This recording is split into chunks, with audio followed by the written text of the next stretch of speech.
Welcome to our YouTube channel. Thanks for tuning in. Before we get started, we want to let you know of the ways to engage. So you can like, share, comment, and of course subscribe. Your participation is going to help us get this message out to those who need it. So welcome to the FTC family, and we hope you enjoy today's message. So good to be with you all this morning. Thank you, Pastor Sam. Such an honor, such an honor that you allow me to start off this series. I'm grateful to God for this opportunity. I believe it is a privilege, and I do not take it lightly, and I thank God for allowing me to be here. Thank you for His grace. Thank you for His grace. So as Pastor mentioned, I'm gonna ask everyone if you would just help me today. If you can help me preach a little bit today. For those that are online, I'm gonna ask you to help me to preach as well. You can go ahead in there and just start typing in the chat. You can do whatever you feel led to do online right now. But if this word that we're gonna share today begins to touch your life, I'm gonna ask that you just jump on in with our chat moderators. Give us an amen, give us a praise, give us a little running symbol, whatever, emoji, whatever it is that you wanna do. And then here, in this house, I'm gonna ask that you just give me a shout of praise. Can you just give me a shout? Can you just give me an amen? Can you do anything like that? When the word of God, not me, when the word of God touches your life, when the word of God touches your life, can you just jump on with me and then let's just glorify the name of God today. Can we just let God be God today? I don't know about you, but I got a little bit of faith. I got a little bit of hope in my spirit today. I don't know, but I just know that God is good. And I don't know what you're going through. I don't know what you're going through, but I know where I've been, and I know what I've been going through, and I know, bottom line, God is still good. Bottom line, God is still good. He's still powerful. He still answers. He still does miracles. He is still God, no matter what. And I want to speak to you today on the subject, yes, at the sound of your cry in the book of Isaiah. This is gonna be a wonderful, wonderful series. But I wanna speak to you today, of course, from my heart and from the Word of God. And I wanna tell you today that your waiting season is not a wasted season. Your waiting season is not a wasted season. I don't know what you've been waiting for. I don't know what you've been through. But I want to tell you, there's some key principles we're going to find in the Word of God that will let us know and reassure us that our waiting season is not a wasted season. So let me give us some background real briefly, and then I'll get into it. So bear with me for a little bit. So we're going to be speaking from the book of Isaiah. Isaiah we know that he was the son of Amos. We know and we understand that many people call the book of Isaiah like the mini Bible. It kind of parallels somewhat of the actual Bible. The Bible has 66 books in the Bible, and the book of Isaiah has 66 chapters. And in the New Testament, we know that Isaiah is cited about 21 times. So he's referenced one of the most prophets that are referenced in the New Testament. And in his prophecies, there's condemnation, but there's also consolation. Isaiah points to the need of a worship. He points to the need to worship God from our hearts.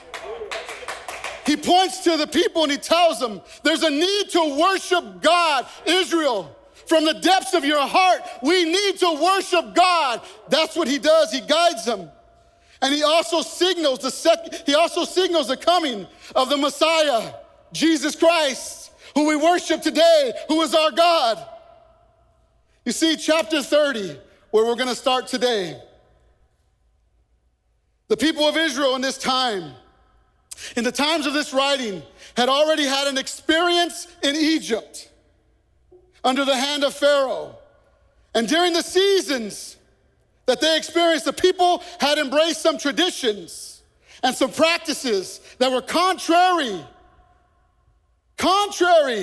to surrendering to the one true God, Jehovah. It appears that Egypt and its influences affected the way the Israelites responded to the different seasons of adversity that they faced as a nation. They didn't embrace God to their fullest. At times they did, and at times they didn't. And we understand that when it came to certain afflictions, they easily forgot who it was that was their true refuge. That sounds familiar to me. I don't know about you, but that's what happens to me sometimes. And who it was that really loved them and blessed them with promises, and he gave them provision. And he said that they're gonna have abundance of provision. And while in a foreign land in times past, they were used to something. They were used to seeing things with their physical eyes as a form of security. And ultimately, this led them to an incorrect response to their season of waiting. An incorrect response to what God was doing while they were waiting on him. And they chose to consider what they once knew as a human form of protection. And they chose to rely on the strength of horses and fighting men and strong fortresses and strong cities of what those kings and those kingdoms and those regions had that didn't know God or did not confess or profess God, Jehovah. And if you read into between 730 BC, you can see around 714 BC, which was a time that some scholars believe that it narrowed it down to this chapter of chapter 30 of Isaiah. And you can see what was happening, and you begin to understand that in those times, there were men of strength. There was men of power, and those regions and those leaders and those kings, they ruled cities, and they had strong fortresses, and they built walls, and they had what was visibly strength to many people. And they protected, and they also took siege of regions with their armies. And this is exactly what was happening in Isaiah chapter 30. The people were seeing this, and they were about to experience a strong army that was going to overtake them. And this also parallels around the time of when King Hezekiah reigned, and you can find that in 2 Kings chapter 18 and 19. There's a lot to digest as we get into this. But it was a Jewish culture, and it was God's mandate to Israel that they should never, never, never seek alliances with other nations that denounced God. We know that from Exodus 23. We know that from Deuteronomy chapter 7. And furthermore, God told his people that they would never go back to Egypt. Once he brought them out, he promised them and he told them they would never go back to Egypt. Never again.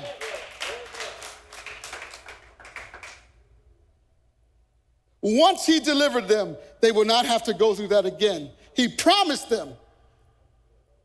And the prophet Isaiah starts out chapter 30 with a strong caution. And you won't see this on the screen, but he says this: "Oh, stubborn children, declares the Lord, who carry out a plan but not mine, and who make an alliance but not of my spirit, that they may add sin to sin, who set out to go down to Egypt without asking me for my direction, who take refuge and protection of Pharaoh and to seek the shadow of Egypt." What just happened here? And then the prophet Isaiah gives them another strong word in verses 15 and 16. And he says, "This is what the sovereign Lord, the Holy One of Israel, says: in repentance and rest is your salvation. In quietness and in trust is your strength. But you would have none of it. You said, no, we will flee on horses. Therefore, you will flee. You said, we will ride off on swift horses. Therefore, your pursuers will be swift. Whatever you trust in, they're going to get you anyways.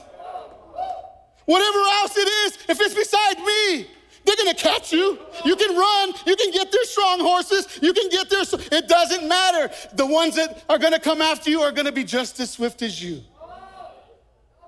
So why would you run to Egypt? Why would you look to Pharaoh to be your strength and your help in times of waiting? And then we get to our key verses of the passage. Isaiah 30, 18 to 22 says, yet the Lord longs to be gracious to you. Despite all that, despite all that Israel's doing, yet the Lord, despite all that I do when I don't put my trust in God, yet the Lord longs, he waits, another version says, he waits to be gracious to you. Therefore, he will rise up to show you compassion. For the Lord is a God of justice, and blessed are those who wait for him.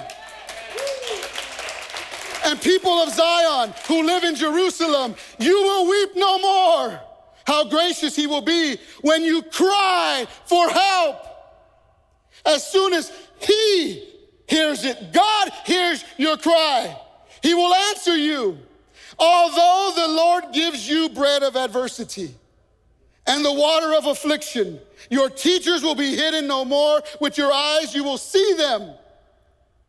The leaders, the ambassadors, the ones that you would look to when you needed a little bit of strength, a little bit of courage. He says, your teachers will be hidden no more. With your eyes, with your own eyes, you will see them. 21 and 22. Whether you turn to the right or to the left, your ears will hear a voice behind you saying, this is the way, walk in it. This is the way, walk in it. This is the way. I'm here to tell you, this is the way, walk in it. Then you will desecrate your idols overlaid with silver and your images covered with gold. And you will throw them away like a menstrual cloth and say to them, away with you. So he was speaking to the leaders or the ambassadors who were desiring to flee and make an alliance with Egypt and Pharaoh. He said, and those who are willing to trust, he also gives them a message. He says, if you're willing to wait and turn your heart completely to me, he says, if you're willing to stay in Jerusalem, I'm going to help you on your journey. And we're going to see that unpackaged today. I want to tell you today that your waiting season is not a wasted season. Your waiting season is not a wasted season. If you have a cry in you, it's not in vain. If you have a situation, if you have a circumstance, if you need God like I need God, it's not in vain. And if you're waiting for God to move, keep waiting. You see, because God is also waiting for you. Yet the Lord longs, he waits to be gracious to you. But sometimes the waiting season is real uncomfortable. And that's when I insert my will. And I miss what God wants to do in the process of waiting. And I choose. Do I choose, like Israel did, to run to Egypt without allowing God to reveal his will in my life? And before I allow God to be God, I have a tendency sometimes to retreat. I have a tendency sometimes to let my will my will take over to what I want and what I need, what I think is right for me at this time.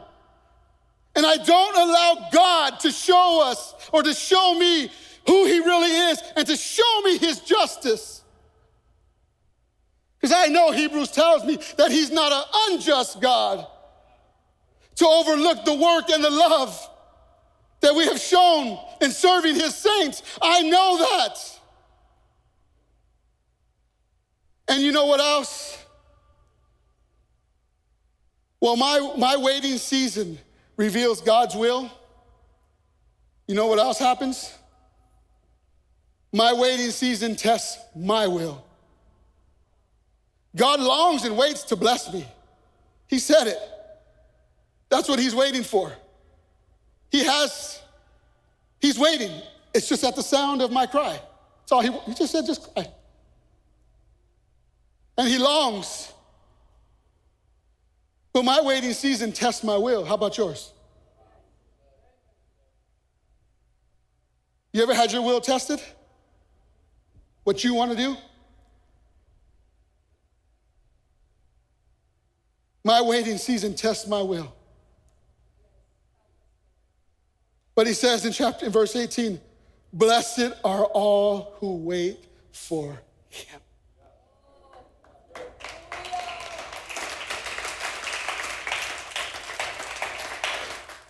Blessed are all who wait for him.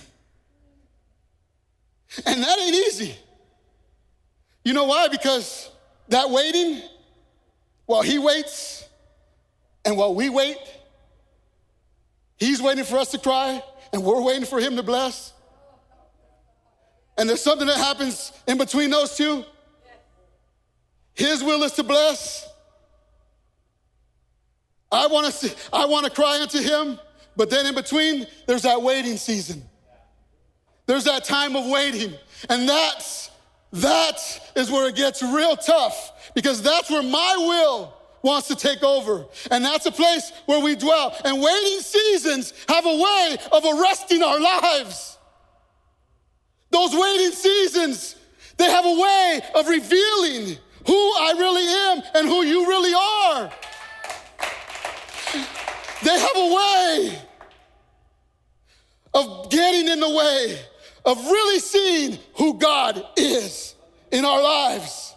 It's that in between, that waiting. And he said, those that dwell, even though some want to retreat to Egypt, there's some that will dwell in Jerusalem. He said, blessed are you that wait for him. And waiting for God to answer or move can have a very, very difficult effect or affect us in different ways. All of us. So I ask a few questions today. Who are you going to be in your waiting season? Who are you really going to be in your waiting season? What will you show those following and watching you about your waiting season? What will you reveal about your trust in God in your waiting season? Will we, you and I, truly cast all our cares upon him?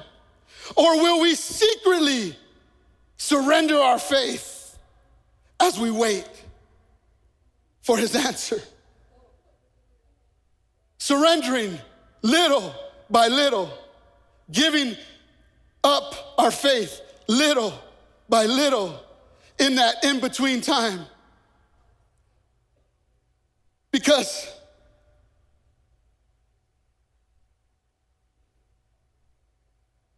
it's hard to give up control. Do you agree with me? If you're online, if you agree with me, say amen or something, but it's hard to fully give up my will. It's hard to fully give up control of my life. Because, and the funny thing is that the Bible tells us, Isaiah tells us, But he graciously is awaiting, awaiting for my cry. But I get stuck. I get stuck in between what is and what is to come. And in that place, I get in the way and I want to give up. But I need God to give me grace. You and I need God to give us grace for the very next season of our lives. You know, in the waiting is when I have the hardest time staying focused, really staying focused on God. You know why? Because my nature, there's a phrase that says this, my nature, here's my nature, I eat what I kill. Right? Like, you eat what you kill. Your profit is your profit. So how am I supposed to sit back and wait on God while he's waiting on me? Yet I know I have a need and I have a desperation, but yet, and if I'm used to me getting in the way and saying, look, I'm used to handling this. I'm gonna eat I'm gonna get mine. But in God, it's a little bit different. Matter of fact, it's a whole lot different. You see, instead of eating what we kill in God, it's will you surrender to his will? Will we surrender to his will? And there have been times when I needed God, seasons of waiting. And you know what? I would simply do what most of us would do. Trust God with my words. That's it. Trust God with my words, Brother Ben. Just words. Tell me if this sounds familiar. You're God and you're in control. I trust you. Your will be done in my life. Whatever happens, I'll be okay. Whatever happens to me, Pastor, I'll be okay. You know what? Pray for me. I'm just gonna trust in God's will. But you know what? That is absolutely not being real at all. At all.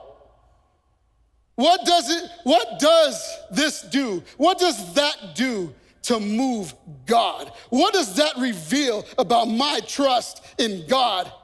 There's times and seasons when I have to have honest communication with God. I have to be honest. And Isaiah tells us that while he's waiting to be gracious, that it's at the sound of our cry, and as soon as he hears it, as soon as he hears the cry. So you know what that tells me is it doesn't say, God, whatever your will is for my life, let it be. No, it says, God, I know that you are strong and I know that you can do this. I know that you can turn this around. And God, I'm crying out to you. Would you move on my behalf? Because I want to surrender to your will, but show me who you are.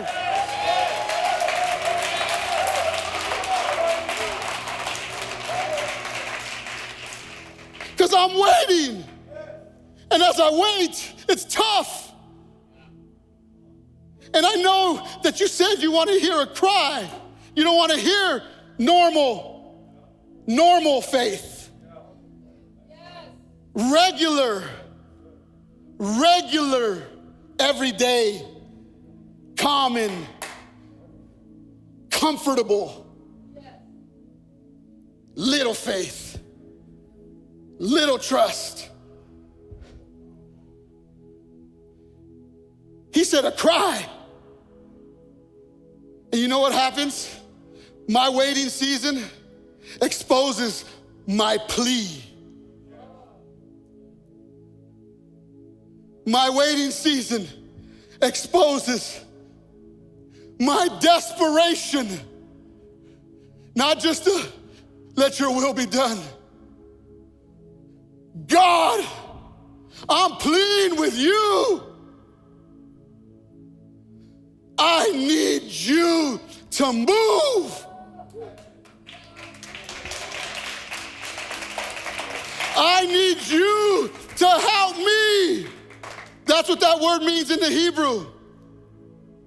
To call out for one's aid. That cry is to Ask for that help that you can't do by yourself.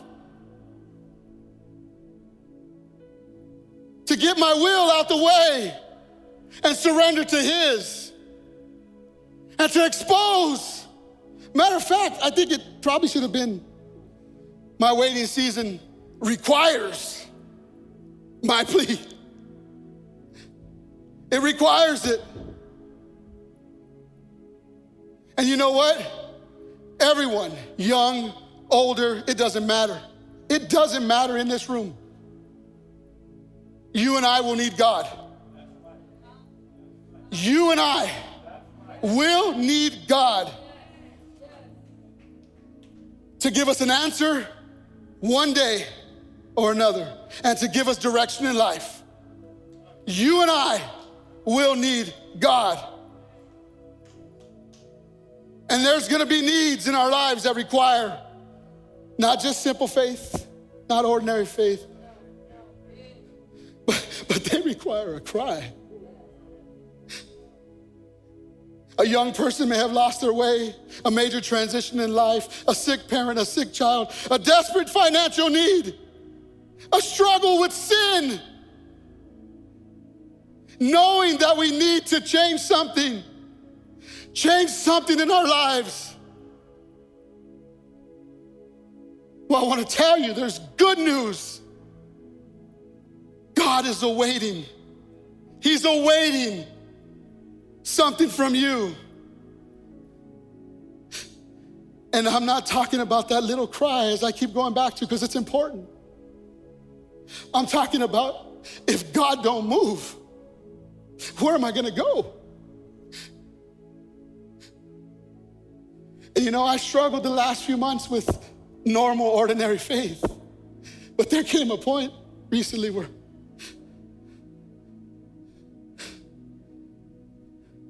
I couldn't just say, God, let your will be done. I trust you. I give you my life. You know who I am. You know what I do. I dedicate everything I can. That wasn't moving God.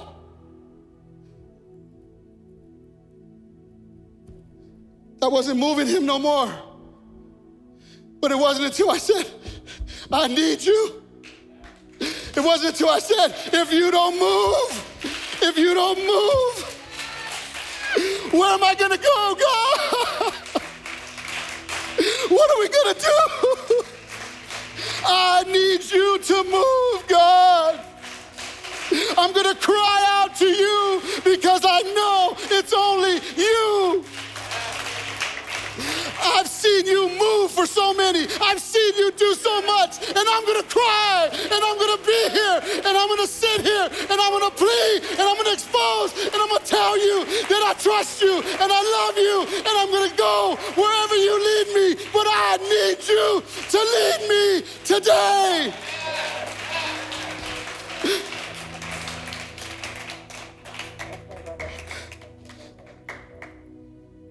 And I needed to cry enough.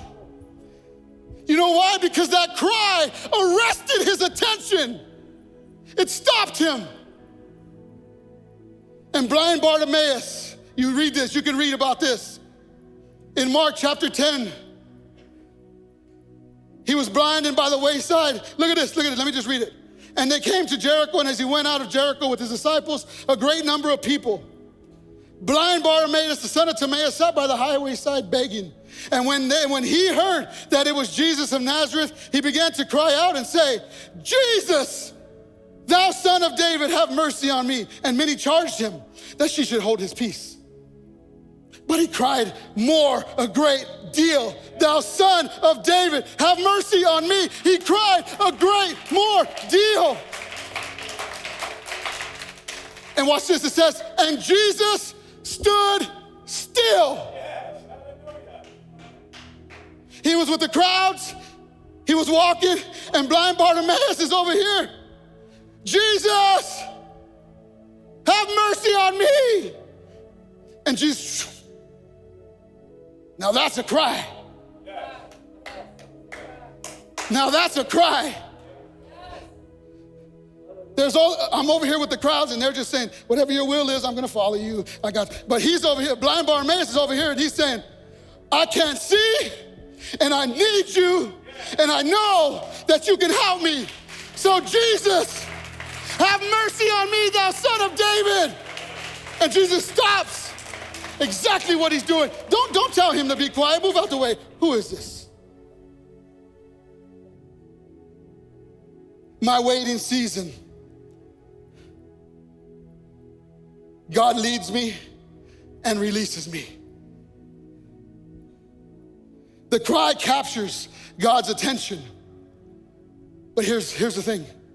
That's not all he asks of us. That's not all he asks of us. Sometimes we're only looking in front of us and not listening to the voice leading behind us. Let me break that down for you. Because sometimes we're too busy looking for a sign in front of us that we can visibly see. And we're not listening to what God is doing and to where God is telling us and where God is leading us. And the cry will expose our need for help. And God says to your cry is not the only thing I wait for. So today, if you have a cry and you need to release some things that are hindering you from moving forward, he said that he's gonna give us teachers, experienced people, teachers, so that, matter of fact, let me just read it. Although the Lord gives you bread for adversity and water of affliction, your teachers will be hidden no more. With your own eyes, you will see them. Whether you turn to the right or to the left, your ears will hear the voice behind you saying, this is the way, walk in it. Then you will desecrate your idols overlaid with silver.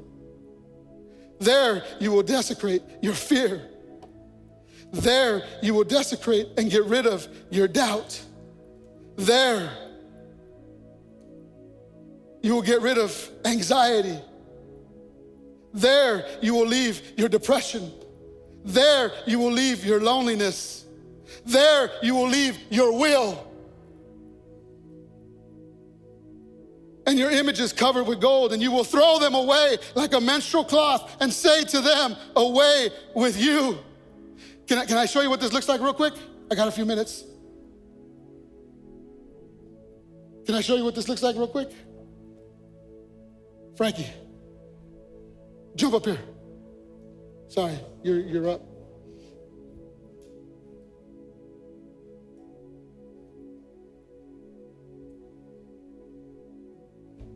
See, Frankie, just come over here a little bit. So stop right there. So Frankie's walking in the way. But something happens when he's walking. Something happens to you and I. And Frankie's, and there's a voice behind him as he's walking. And we know where Jerusalem is. And we know where Egypt is. And as much as I want to go to Egypt, I know where Jerusalem is.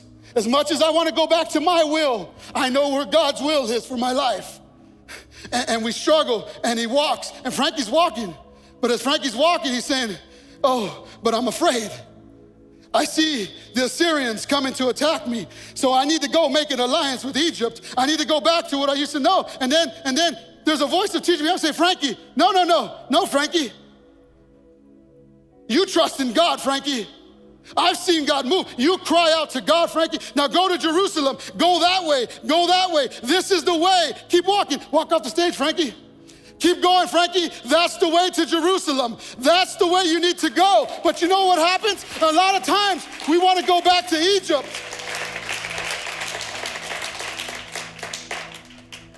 And God's saying, and he puts people around us, pastors and teachers and leaders, fellow believers that have experience with God and that will tell us this is the way. And you know what? God's so faithful and he's gonna be behind you saying, let's go.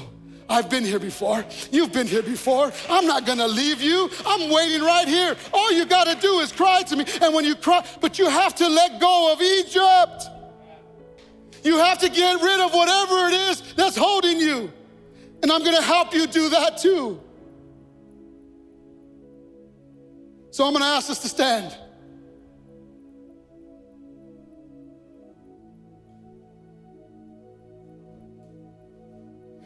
God said, I'm graciously awaiting your cry, but he's also awaiting your trust. When we couldn't see him, he chose to speak to them. When they couldn't see him, when they couldn't see, their tendency was to look for strength in horses and men because they couldn't see God.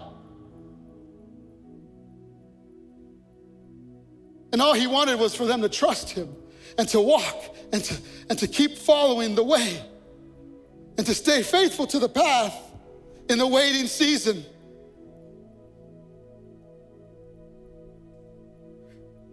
He cannot turn away your cry and your full trust in him. You know, because he knows your pain and suffering, and he knows what is inside of you and me. He wants to get everything out that doesn't belong in our lives. They still carried around their trust in idols and carved images and things that had nothing. Things that they picked up when they were in Egypt. That's how they were walking. That's how they were living. And they were having a tough time in their waiting season. And even though God gave them that bread of adversity, even though sometimes God is at work in our lives and he's stretching us and he's giving us, and we have the water of affliction and we feel our souls afflicted, he hasn't left us. He's awaiting our cry. He's awaiting our cry. He's right there behind you saying, don't go back. Get rid of those idols. Get rid of your fear. Get rid of your own will. Get rid of those things that are in my way and walk in my way. Keep walking, don't look back. Keep walking, don't look back. And when you're walking, listen, don't just look.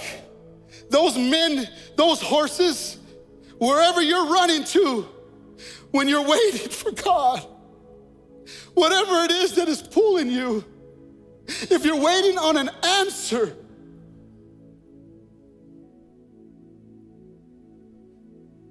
if you're waiting on an answer,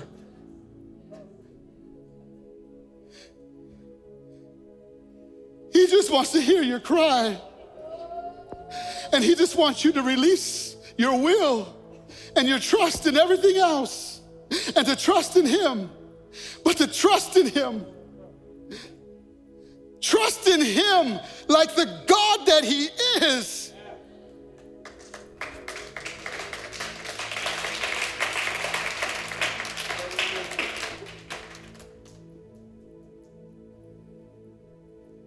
Your waiting season is not a wasted season. And if you need to cry today, because you and I know that we need to allow God to be God and surrender to the process and cry and cry and cry and then listen and get rid of us, our stuff that gets in the way, and keep walking. And I'm sure that God will be gracious to you and to me.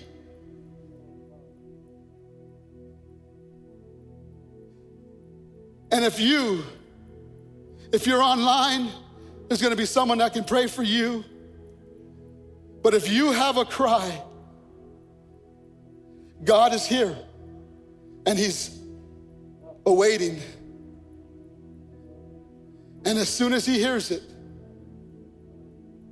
he will answer. But can I remind you, if you want to come up to this altar and keep your social distancing, respect all that, now is the time to come and give him your will. Surrender to his and allow him to work in your life. Allow him to hear your cry. Thanks for watching. Your support is helping this channel stay updated. If you haven't already, we want to invite you to subscribe. And we want to thank you for your giving. Your giving has helped FTC reach the world. If you'd like to give today, please see the link in our description. Thanks again for watching.